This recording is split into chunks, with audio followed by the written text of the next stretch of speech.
Absolutely. In fact, I'm involved in lawsuits currently representing associations that are suing either unit owners or in HOA homes that are within the HOA, the persons that own those homes. I'm involved in suing those persons. And then on the flip side, with associations that I don't represent, I represent unit owners that are involved and have sued their associations.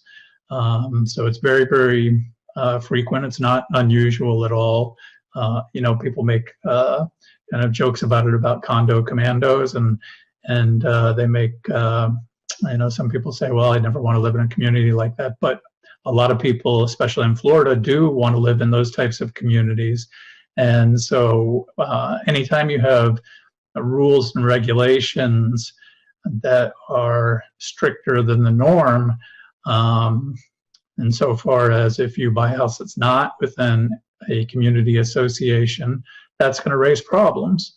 And so sometimes you have boards that act very reasonably, but they may do something that is outside the confines of the declaration that governs the board of directors or the association. Sometimes you have boards that are not so good, and unit owners are forced to sue the association to make sure that their rights are protected.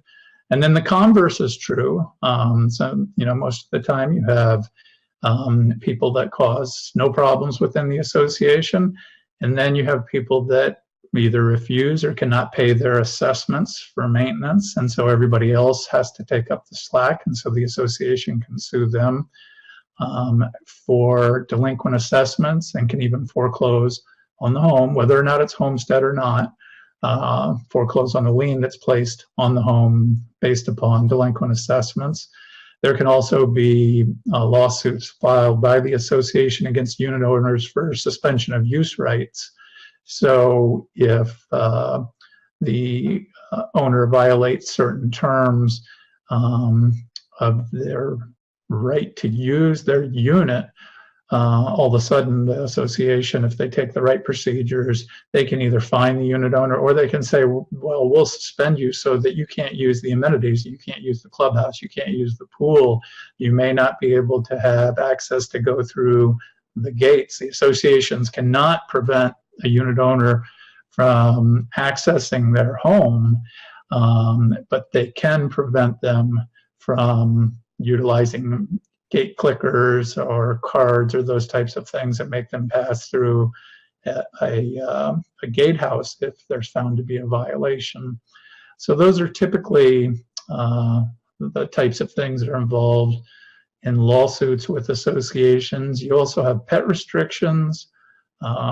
People love their animals, and sometimes the associations, because of the nature of the association, want to limit either the types of animals that you can have, or the size of the animals, or just outright ban the ownership of any animals within the association.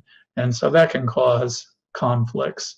And so those are some of the things that come up in litigation with either condominium associations or homeowners associations.